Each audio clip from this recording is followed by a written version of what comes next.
Guys, it is also Cranky Coworkers Day. Oh, That's Okay, so adorable. the crankiest coworker, guys, who would you say? Yeah. Can we say Brandon. John just because he's not here? Yes. Well, lately it has been John. It has been. Mr. Election stressing me out. Mr. I have a headache. Yeah. John is stressing me out. That's stressing me out too. Okay. As soon as that came up, I was like, they're going to nominate me because I missed that meeting.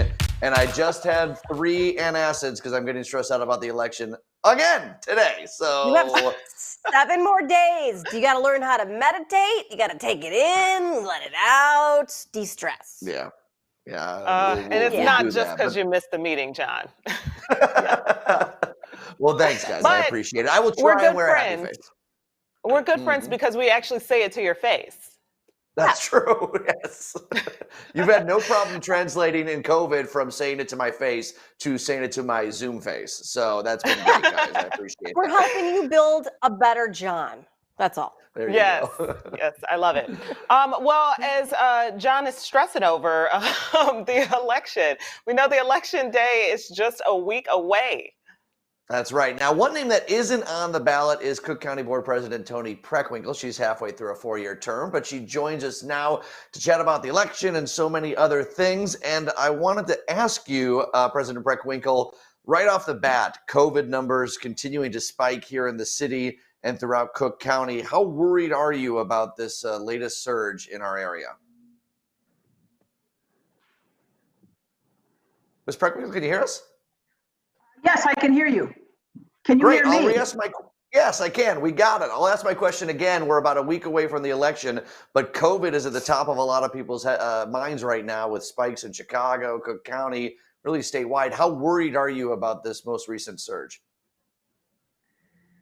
Well, I'm concerned, of course, and our Cook County Department of Public Health is very concerned.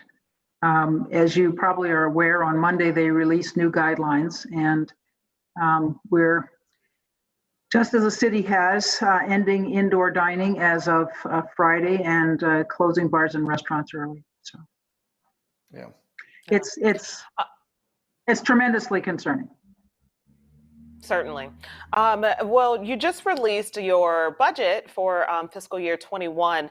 I want to know how you're avoiding a tax increase, specifically during the pandemic. I know within that budget, it gets very detailed. I wanted to try to simplify it as best as possible for the people at home. Well, it's a $6.92 billion budget. There's no increases in taxes, no new taxes, modest increases in fines and fees. I think it amounts to about $2 million. And I'm very proud of the work that our finance team has done over the past decade that enabled us to get through this extraordinary year and plan for next year, as I said, without raising taxes. So hard work of a decade has paid off in this crisis. I know that it's not only the individual that you're concerned about, but businesses as well. And equity in businesses is an important part. And you guys had a conversation about that today.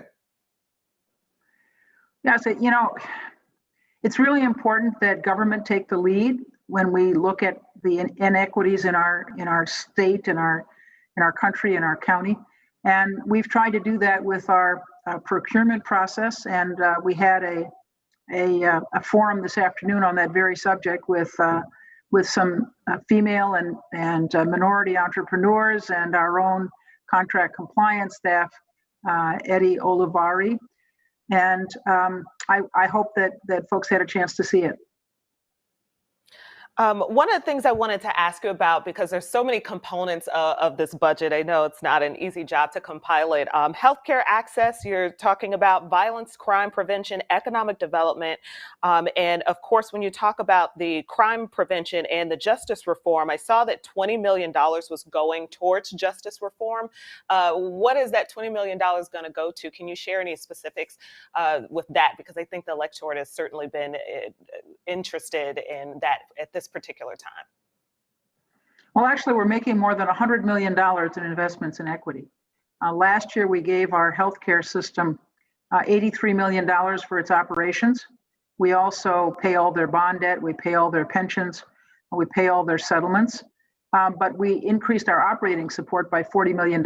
So from $83 million to $123 million. We also are contributing $30 million to a fair transit plan, which reduces fares for Southsiders and South suburbanites on the Metro Electric and Rock Island line. For those in the city, it brings the fares in line with CTA fares, which is $2.50, and also reduces fares for suburbanites.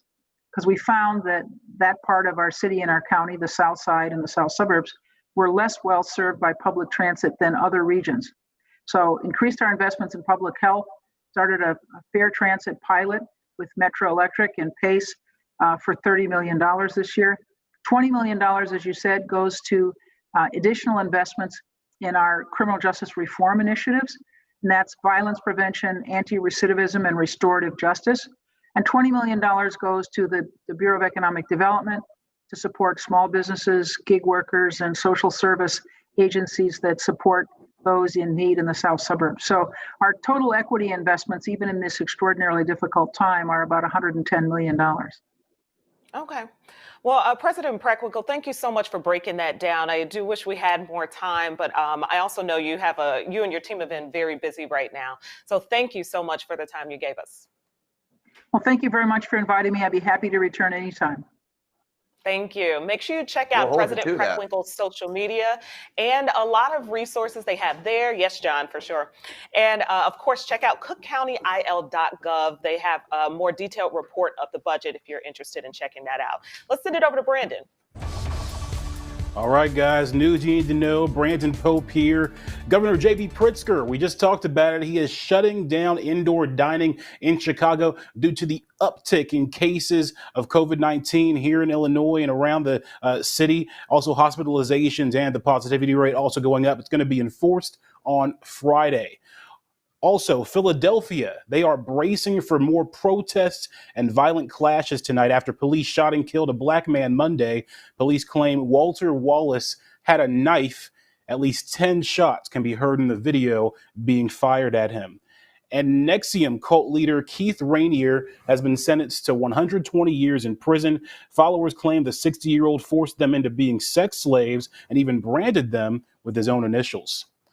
And it's only day one for new Justice Amy Coney Barrett, and she's already being asked to recuse herself from an upcoming election case. Lawyers for a Pennsylvania county filed a petition asking that Barrett not be a part of a case on whether the state's mailed-in ballots should be counted if they're received 3 days after the election. So far, no word yet if Barrett is going to honor that request. Supreme Court justices do have the right to decide on their own whether they're going to recuse themselves from a case. But this is not a new issue when it comes to this Amy Coney Barrett discussion on whether she should be involved in election cases. Some feeling like Donald Trump appointed her for the idea that she could sway in a certain favor. Pretty interesting. Yeah, of course. They don't want the woman who was nominated by President Trump and then confirmed to decide whether or not to accept ballots that might favor the president. So I can understand where this is coming from, but it's just telling what we're going to see on the Supreme Court with her there, at least in the very beginning. Who knows what happens later? Yeah, I think this is a hard request to make. I mean, I, of course, understand why this county would want to make it. But I'm wondering, couldn't the same thing be said about like Sonia Sotomayor? Or is it because the fact that they're not actually deciding on whether or not President Trump would be, not actually deciding whether or not the president would be in office? Is it because of this specific decision, you think? Yeah, well, I think it's also because the president has laid out in pretty stark terms that he wants his ninth justice on the Supreme Court to rule in this election. And the fact that he's the guy that appoints you to this position certainly has some conflict of interest. I mean, this is not new. In Nixon versus U.S. about whether Nixon should release tapes, William Rehnquist, the former Chief Justice, had to recuse himself because of his associations with Nixon and other aides. I just know she's not going to do it. Right. Right. Don't think so either. No chance. Yeah, probably not going to recuse herself. It's going to be something to watch for sure. Here locally, Mayor Lori Lightfoot is defending her decision to expand speeding tickets next year in the 2021 budget. It's part of her budget plan, ticketing drivers $35 who are twice caught on camera speeding 6 miles per hour over the speed limit. Only 6 miles per hour. She claims it's a public safety measure, but a Tribune analysis shows crashes are actually down from last year. So it begs the question, why is this move being made if it's not to fill the pocketbooks? This is also a mayor who claimed that she was going to eliminate unnecessary fines and fees That was part of what she ran on to be mayor of Chicago. Okay, I have to bring it down because these kinds of things really get me riled up. So the numbers that you're seeing, Brandon, I wonder how much the pandemic plays a part in that, because obviously there are not as many people on the road right now. But it seems like it does go directly against the city's push to be less punitive with fines and fees. And this is exactly what they were going against. So someone get Anna Valencia on the phone. Also, I just got a new car. And I look cute in my new car. And so tell me which streets this is going to go on specifically. I need to know. Oh, you want What's pictures worth yourself in noting, a a new lot of car? this is going to be targeted around schools and those surrounding areas. It's where they are now. It's where I you need to have know that what normal. Oh, you need the specific Where ones, kids are. particularly in the Bronzeville neighborhood as well. Felicia would like to know that. You got $1 billion deficit. You got to find ways to make money up. Might as well, target people that are speeding in areas that they shouldn't be. I don't know. Well, and let me say, as a mom with two little guys who dart away really quickly, I could see myself leaving the park to get into my car, and one of those monsters takes off. And if you're going 20 miles an hour versus 26 miles an hour when you hit them, the amount of damage that happens to their body is very different. The speed matters. So slow down. And while I still think this is a way to get them more money, as a parent, I'm like, okay, I'll take this one. Yeah. It could be both. Yeah, it makes bringing people it back safer to in the the long safety run. aspect. Thank you, Amy. Yeah. Let's toss it over to noted speeder Krista Green. She's got her foot on the pedal. I've seen Krista I'm a speed. safe driver. Come on, I'm a very safe driver. Okay, guys, coming up, there's a letter making the rounds on social media, and it is pulling on our heartstrings. Plus, the kids at Bayside, they're back. But first, we're chatting with the world's sexiest doctor. We'll be right back after this.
Inappropriate. Love it.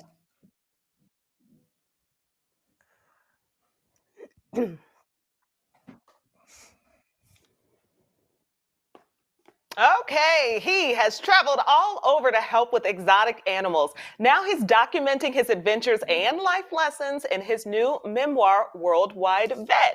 Dr. Evan Antin, the world's sexiest vet, joins us right now. Dr. Evan, we're so excited to speak with you again. We got the book. We've all been reviewing it. John, where's your book? I gotta go get it. I left it on the He didn't bookshelf. have it at his desk. I Oh, mean, come Jonathan. on. You were Got supposed it to be now. ready. Okay, Got it now we're ready to start the interview. There we And, go. Dr. Evan, you're sharing experiences traveling the world, getting close up encounters with wild animals.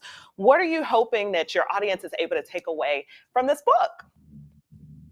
Well, I wanted to share my passion for wildlife and working with wildlife. There's a lot of messages of conservation and with my travels and just, just trying to share more about what these animals are really about when you have up close and personal experiences and working with them or even seeing them in their native habitats around the world.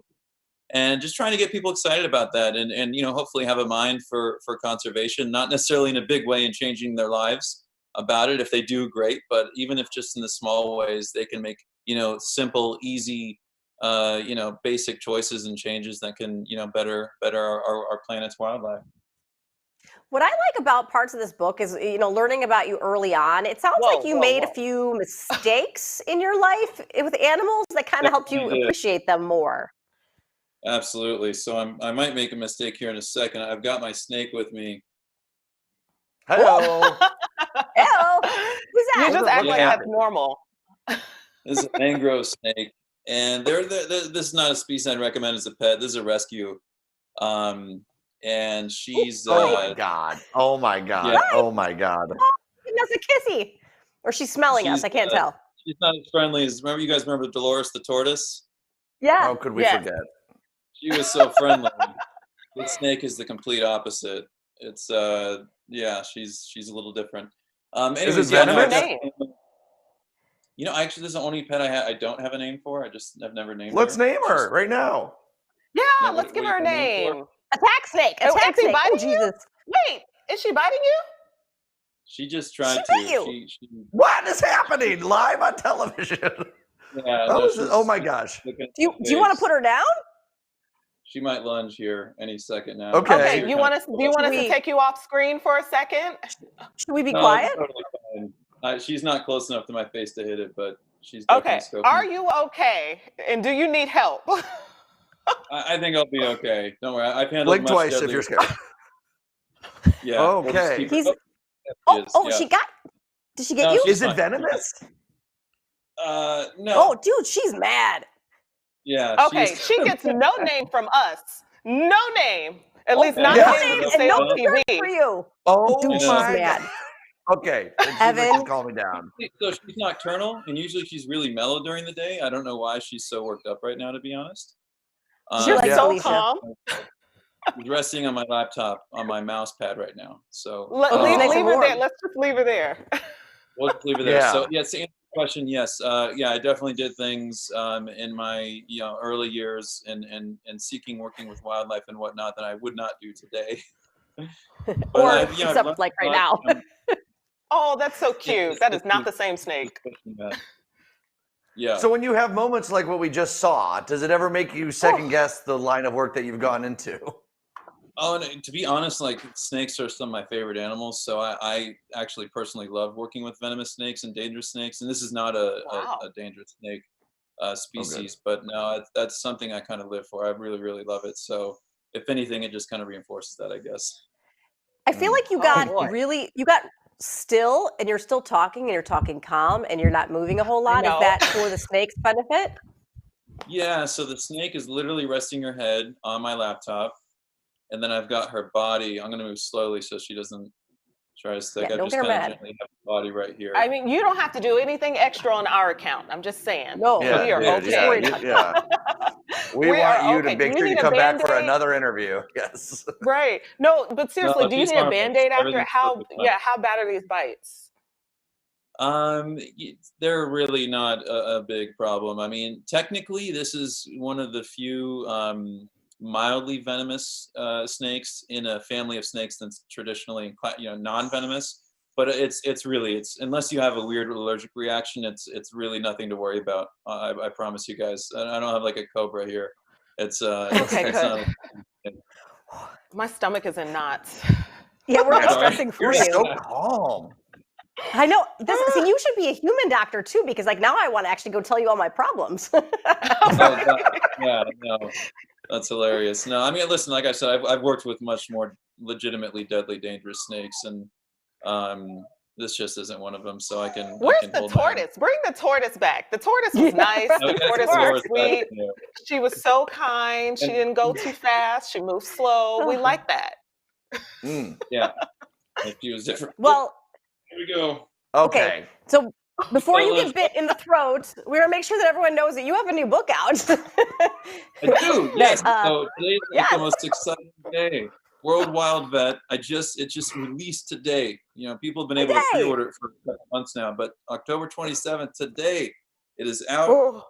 You can buy it in stores, online, all over the place. It's going to be available, and if not already, in audiobooks and whatnot. So it's out there for sure. Yeah. So All if right, this well, interview wasn't enough of a reason to go buy the Yeah, book, okay. now you know what's in the book. Or my snake, We're gonna one of let these. But there's actually, I do catch one of these in the wild. This is not the same one, obviously, but I do catch a mangrove snake in the wild. But yeah, I work with a lot of big crocodiles and giraffe and rhino and all kinds of different primates and apes, and I get to swim in Listen, tiger sharks. You whale don't have sharks, to convince humpback us. whales. We were Yeah. already impressed. We were We already want to let you impressed. go and take care of that, please. You No. do Yeah. that. Yeah, We're gonna use have that. Tia follow up, our producer, make sure everything's all good. But yeah, Yes. awesome stuff. Seriously, Dr. Thanks, Evan, we got a Evan. bunch more questions. Thank you for your time. We appreciate you. Yeah, you're You can keep awesome. up with all Anytime. of Dr. Antin's animal adventures on social media, and his book, Worldwide Vet, is out today and available on Amazon. We'll be right back. Oh my gosh. Woo. That snake Woo, gets that's no right. name. Mm.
All right, everybody, it's time for the trending stories. And Chrissy Teigen, she has shown a lot of strength on social media lately. And today she returned to social and she posted this long, heartfelt letter about losing her child.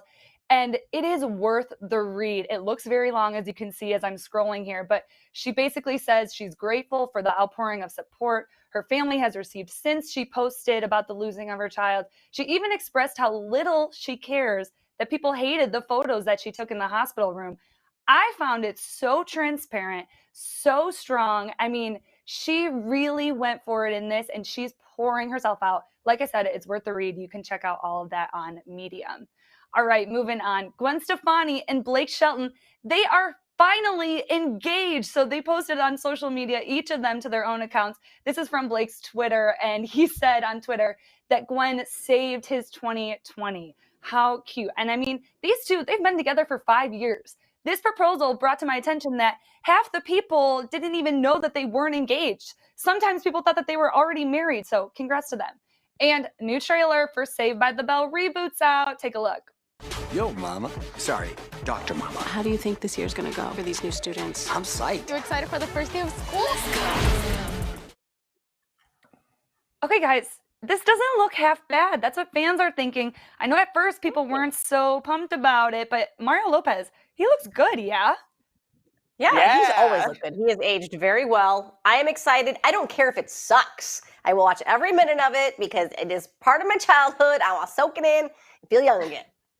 Wait, are all of them coming back for it, or? Well, Elizabeth Berkley was in that clip, obviously, and then Mario Lopez, so they're original cast members. I don't know who else is in it. I don't think Dustin Diamond Screech is. and Mr. Belden aren't in it, then I don't care. I'm over it. Yeah, I think Screech got a little bit of see them trouble. together. Oh, Leave it to John to write it off. Screech was not a good guy. That's right. Okay. Yeah, he had some We'll be right issues. Maybe not. Yeah. Ooh.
So I think Just reading Dr. about Antin is Screech. okay. We're checking in to make sure because the snake got a little angry with us, but he's so mellow. He knows what he's doing. Screech is I not thought okay. I was going to have to rush over there and give him a house call. Or I guess he CPR. stabbed some guy in Wisconsin. So, but he's okay. Yeah, that was I'm the talking latest about case. Screech. I know. Yeah, Saved by the well- Bell. Reboot. I hope Screech isn't in it then, I guess.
All right, look, y'all, you are watching The Jam, and in the first half hour of the show, we had a snake bite a vet 3 times. So who knows where we're going on this Tuesday night? But It's either only way, I Tuesday. got my... Yes, exactly. By Friday, we're going to have gators coming out of sewers attacking the hosts live on TV. My co-captains for this flight... I know. Co-captains Felicia Lawrence, Amy Rutledge, and myself, John Hansen. By the way, cool story. This is called an arts lab, and the Southeast side has this commission that's called the Arts and Cultural Lab. And what they've started doing is expanding to other neighborhoods to collaborate with the Southwest and even some parts of the North side to bring art to more people, to help them through grants and other things, get them to be able to perform more and beautify their neighborhoods, as well as push for initiatives within their neighborhoods to give them more beautification projects that hopefully spur on economic development. Cool project. Yes, Yeah, and those very are cool. 100% connected. And of course, with the arts and everything, we need more outlets for that. But the beautification of the communities is directly related to economic development. So everyone wins in a sense. Yeah. And a lot of times we're thinking about restaurants in this time. And, you know, we've been talking about them a lot during this COVID time. But of course, as you brought up, arts are so important during this pandemic. All right, Amy, over to you. Just a week left until Election Day, and we are speaking to some of the big candidates out there in this election. Right now, joining me, Mark Curran is the former Lake County Sheriff going up against Dick Durbin in the race for U.S. Senate. Thank you so much for joining me. Thank you for having me, Amy. Let's start with the pandemic, COVID-19. Cases in Illinois are surging in many areas. They've had to roll back some of these restrictions. What are your thoughts on how to best control the pandemic at this point? Well, I think it's a balance. One of the things that we can't lose sight of is the fact that Illinois businesses are under a world of hurt right now.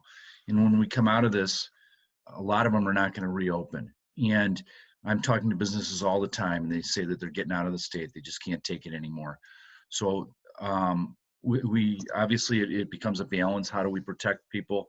But at the same time, how do we get off the backs of businesses? And the guy I'm running against, Dick Durbin, who's been in Congress 38 years, who's never really had a job outside of a government job, he's disconnected and totally clueless as to the suffering of Illinois businesses. I know you have been vocal in the past about state regulations on some of these mandates for masks, and where do you stand with that now? No, I've never had a problem with masks. I very much encourage the use of masks and what have you. But we need, once again, Amy, we need to balance it out. I mean, these businesses, talking about another shutdown, a lot of them are saying that they're just going to disobey because they've got nothing to lose. I mean, they're going under if they're not open. So Illinois is the worst run state financially in the nation, last in every economic category. And, Dick Durbin, who I'm running against, doesn't get that. He endorsed Mike Madigan in his failed policies to continue. He's endorsed Kim Foxx in the state's attorney's race. He stands with everything that's wrong and that would allow businesses to leave or want to leave. How do we turn Illinois around? The budget, the fiscal budget is horrible, and it just seems like obviously the pandemic's been a big impact, but it just keeps getting worse and worse every year. Yeah, Amy, I've been talking about term limits. I mean, the guy, like I said, 38 years. The Republican leaders in both the House and the state Senate been there way too long. I've been talking about Mitch McConnell's been there way too long. These people that are there forever, they kick the can down the road. They don't do anything in terms of shoring up our fiscal responsibilities, and that's very dangerous. But beyond that, we need to get off the backs of businesses, and that's less regulations. We need to roll back the regulations, less taxation on small businesses for certain. And, Illinois is a trial lawyer friendly state, and that doesn't bode well for businesses either. So we need to rein all that in, and that will help unleash the power of small businesses. A lot of civil unrest in Illinois, across the country, actually. And a lot of people at this point are calling to defund the police as the best way to turn things around. As career law enforcement, is it smart to send a guy like you to Washington? I think so, Amy. When the Chicago Tribune endorsed me, they mentioned the fact that while I was the longest serving sheriff in Lake County history, I was known as a reformer, somebody that took the office.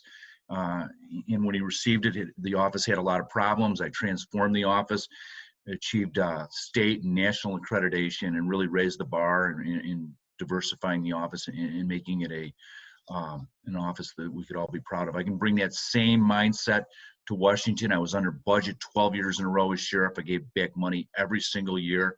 Far different than Dick Durbin. You know, when you look at Social Security's unfunded, Medicare is unfunded, $27 trillion in debt.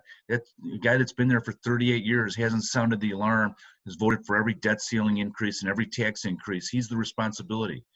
He is the reason, I should say. So how do you assure the people of Illinois that the police will be fair, they're getting the training, the money's going to go to mental health programs and social services? How do you make that happen? Well, you're always going to have rogue police officers, just like you have rogue actors in every single profession. So they need to be held accountable. And, you know, that's something that I did. I've written extensively on that. I've talked about the fact, like, let's take Chicago, for example. Lori Lightfoot, she picks the police superintendent. At that point in time, she believes that the superintendent works for her. So she's got the superintendent in front of her house. And, you know, all these uniformed police officers, a dozen of them out in front of her house. And we're leaving areas of the west side and the south side wide open for violence and intimidation for the residents that live there.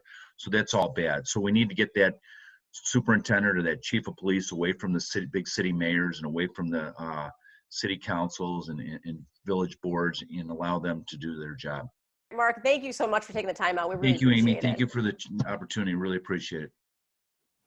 And for more information on Mark Curran, check out all of his social media pages you see there. Just a note as well, we have reached out to Senator Durbin's office to spend a few minutes speaking with him as well. We have not yet heard back from him. And if you are needing any information about voting in this 2020 election, there you see all the information on your screen. We want to help the CW26 make sure that a deadline is Thursday, October 29th to get those mail-in votes out there. There we go. Well, more than 59 million Americans have already voted, but trending today, this morning on Google, was the search, the phrase, "Can I change my vote?" That's what people are asking. Yikes. So it was trending highly in Delaware and a few other places around the country, but we did a little bit more research, and apparently you can actually change your vote depending on the circumstances. So for like New York, if you've submitted an absentee ballot, well, that cancels out if you go and vote in person, then it'll cancel out that absentee ballot. And then Michigan voters can have their ballot notified with a written signed request. Then they can have it changed. Minnesota, New Hampshire, Wisconsin, also other states that say you're able to do this. But I don't know, is that we don't know if it's really a good thing or an interesting thing, certainly, that the people are asking this. Well, okay, so first of all, I did a little quick refresh, and nearly 70 million people have already voted, which is just incredible, the numbers we've seen. The reason why this is trending is because right-wing media and the president keep on talking about it. They are trying to bring up this Hunter Biden thing as a reason for why this is trending on Google. And I have to admit that when I did see that, I was like, well, now I got to find out. So I did Google it.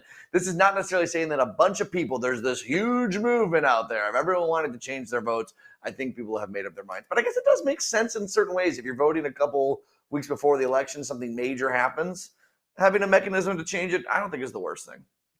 Well, and with the absentee voting and then wanting to vote in person, that changes things too, because you might have set up for the absentee voting and then realize your circumstances have changed. Hello, pandemic. And now you're like, I need to go vote in person because I'm going to be home and make that happen. So that makes sense to me too. Maybe you did your homework about the judges, and you got other things that you finally got homework done on. So it's interesting. Yeah. Well, if you voted here in Illinois, no chance. You can't. Yeah, okay. So sorry. Yeah, sorry to let you know. Englewood groups have been really coming together, raising a lot of money to change an old abandoned elementary school. I shouldn't say abandoned. It was closed down by the mayor 7 years ago due to falling attendance or enrollment. But it's the Woods Elementary School, and it's been covered in graffiti, as a lot of buildings do that aren't used anymore. Well, this community group is trying to turn it into this really cool transitional housing, life coaching, health clinic, which is awesome. And I'm shocked. They've raised a couple $1 million through grants and through community initiatives already. It's a $12 million price tag, so they got a ways to go. But what an awesome way to turn what used to be an important building in the community, keep it that way, and use it for things that we need now. I mean, this was such an uproar when a bunch of these schools closed down. You guys probably remember this under Rahm Emanuel, and people were very upset, but the enrollment was so low, they couldn't keep the buildings operational for the number of students they had in them. So to see the community get out there, pull up their bootstraps and be like, this was our building, this is our school, this is where our kids belong, and turn it into a place, or at least raise the money to potentially turn it into a place where their kids can go to for refuge, is absolutely amazing. And I support them 100%. And I hope more people take this initiative to make their communities better. Yeah, I was just going to say I would really like to see funding help support that. I know, when you're talking about public education, the money has to go towards that. But if there's a different way to allocate some other source of funds, I mean, it's basically turning lemons to lemonade. I think it can certainly be put to a lot to use there. Brandon. And in other neighborhoods, we've seen different things. Sorry, we've seen former schools turn into apartment complexes, and that's really driven a lot of people crazy, because they're saying this is part of the gentrification movement. You close the school, and you're now selling it for high-end apartments. So this is a really cool way to do it. All right, now Brandon. Sorry, Brandon. All right, guys. Hey, coming up, one of the nation's top doctors is speaking to Chicagoans. I'll tell you when to catch that. Plus, some states are doing everything they can to make sure a potential COVID-19 vaccine is safe. More to come when the Jam returns.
Brandon Pope here with the news you need to know. Dr. Anthony Fauci is set to speak at the virtual Chicago Ideas Week event. He'll be interviewed at 7 p.m. tomorrow. You don't want to miss that. Tomorrow is also the deadline for parents to weigh in on remote learning and a possible return to classrooms with CPS. There should be information in parents' emails about that one. And Chicago election officials are still assigning polling places for 7 precincts with just as many days before the election. They say COVID-19 has complicated their process, and your window of opportunity actually to mail in your ballot, it's gone. It's passed. The Postal Service says today was the last day it would make it on time to be counted by officials. So if you still need to send it out, you need to head to a drop box immediately and drop off that ballot. It will not count if you send it in the mail, or at least it's not reliable if you do so. And 3 Western states have joined California in a plan to independently review any vaccine for the coronavirus before giving it out to the public. Governors say the goal is to build confidence in the public after skepticism about a vaccine coming from the Trump White House. There have been a lot of doubts, especially in the Black community, about a vaccine coming out. We often joke about a vaccine coming out. We're like, we're going to wait for everybody else to take it. We'll see what happens with this one, but it's good to see California and other states making sure they have an independent review process to make sure that this thing is, in fact, safe. I totally agree because, when the president kept touting that he was going to have vaccine out before the election and the companies, the drug makers were like, we're working on it, but we can't fast track it. And they wanted to add the emergency order to fast track the vaccine. You're like, that just erodes public trust in doctors that we need to have for this vaccine to be successful. Yeah, I just feel like it further muddies the process. If we have a president saying one thing, the CDC saying another thing, and then states individually coming out, reviewing it and saying another thing, I don't think that's going to give us a lot of faith in this vaccine. As soon as Fauci says it's good, I'm taking it. Give it to me, baby. I don't care. If it's gone through the science and all that. And guys, I'll let you know. I'll let you know what happens when we do it. I'll be the guinea pig for the jam and go ahead and jump in and do it. We'll know whether or not you show up to work.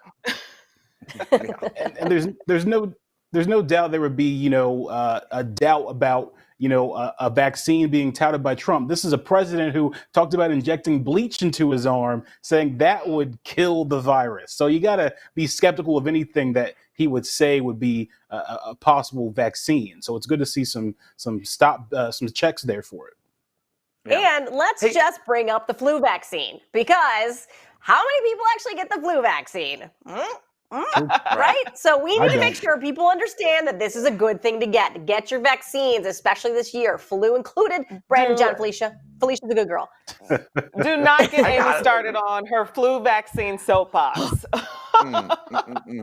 Hey, just one thing. I don't want to backtrack too much, but I know there's so much confusion about sending in the ballots and what it is. In Illinois, as long as it's postmarked by election day, you're fine. I'd still recommend getting it in. Brandon, what you were talking about is like Wisconsin, Pennsylvania, places where now they're saying it has to be in their possession by election day.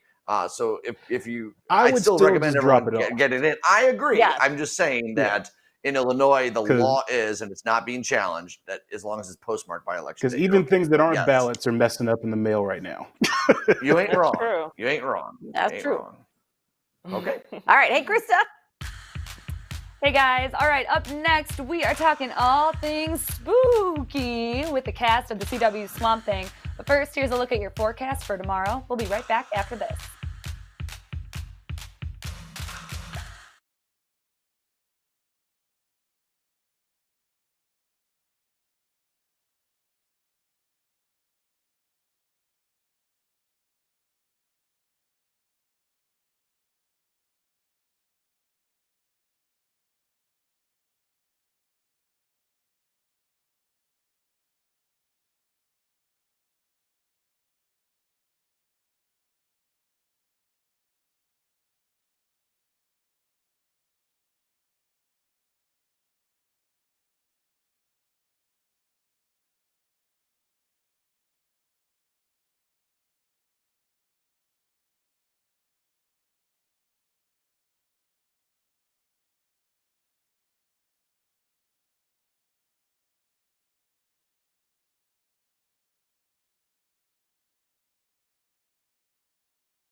All right, the CW Swamp Thing has us on pins and needles with all the scary vibes. It's pretty perfect for this season.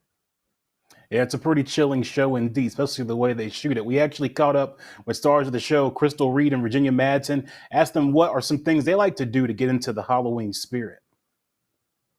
I love horror films. I started watching them as a young child, so this is the season where I start to rewatch all my favorites. Rosemary's Baby, the original Exorcist. I love Child's Play. I do love Candyman. Little nod to you, Virginia. But yeah, I love rewatching everything, and I love, oh my gosh, pumpkin spice everything. It's I put pumpkin in everything and nutmeg. Oh, yeah. One of those. Yes, I am one of those. Sorry. Virginia pumpkin spice, yay or nay? Oh yeah, but I'm gonna make my own. Like I'm gonna make my own. I make my own pumpkin pie. I make my own pumpkin spice because I have my my old man who knows how to make that from scratch. So good. You can watch Swamp Thing tonight at 7 p.m. on CW26. And guys, I gotta say, someone better take my basic card because this was the first fall season I never ordered a pumpkin spice anything. Oh, Yes. Are you going to like shaky withdrawal? I know. I am okay. But yeah, I don't know, guys. Not for me today. That is impressive. Do you guys have a favorite thing about Halloween that you all love? My favorite thing about Halloween is watching all the sad children who come to Auntie Felicia's house and watching her close all the blinds and turning off all the lights, and then they don't get any candy. Yeah, my favorite thing about Halloween is that it'll be over in 2 seconds. In 2 seconds, then we can shift to Christmas, a real holiday. I like Butterfingers. That's what I Christmas like is about the Halloween. superior holiday. You won't find them here. You will. The lights will be off, my blinds will be closed, and the gate will be locked. You're not like scary? What is it? Halloween is fun. You're It's so annoying. It's so annoying. Annoying. It's annoying. Just wait till Felicia has kids. No, sure. No Halloween.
Tina would agree with you on the crankiness. She calls me grump.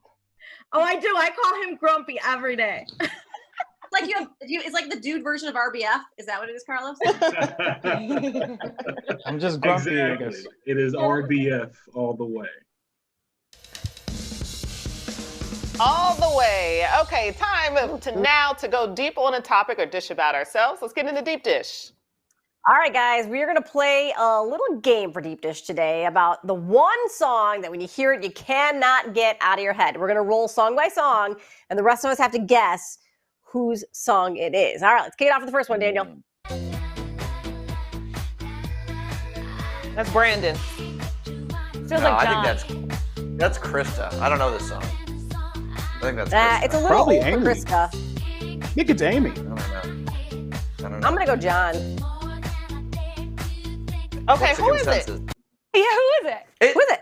It's me. I tried to get you off the scent by pretending to not know what the song is. That is Kylie Minogue. Can't get you out of my head. It's awesome. And it's an earworm It is that's awesome. built into the title. All Classic. right, number 2. kid. Honestly, I could go on and on. I could explain every natural phenomenon. The tide, the grass, the ground. What movie is this? Okay, you have to see this movie 1,000 times to know that this song stuck in your head. Oh, right. It's Amy not. explaining it. No, I just happened to see the song, the movie recently. No, her kids Okay, watch who's this your over and over. Amy. It's from Moana, Amy, but that's not me. Look at this mini me Maui. Just tippity tap, Moana. tippity tap. Moana. Except you're It's a great movie, but I welcome. don't know the words. Oh, I learned that Krista. whole that part. rap. Okay. I learned All the right. whole rap. I love it. Yeah. All right, let's do number 3, and I actually have. Go ahead.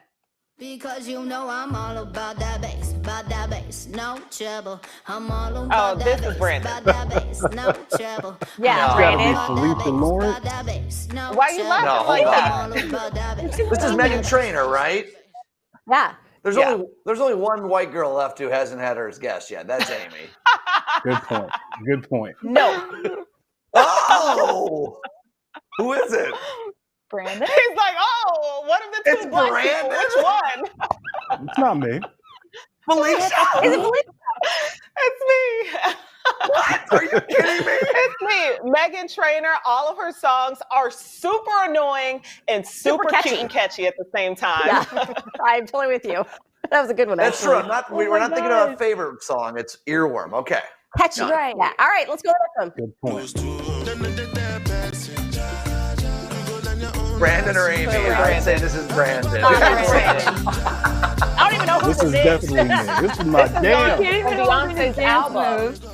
Woo, it's catchy. It's so catchy. It's on Felicia Beyonce's knows. album, her Afrobeats album. Oh, okay. Yeah, See, the I'm so Lion King behind. album, The Gift. But All it's right, featuring process of obviously a different person. elimination. Process of elimination, you're probably going to realize that mine's the last one. Oh my God! Ew! Doesn't it get stuck in your head though? Yes. Wow. What a throwback.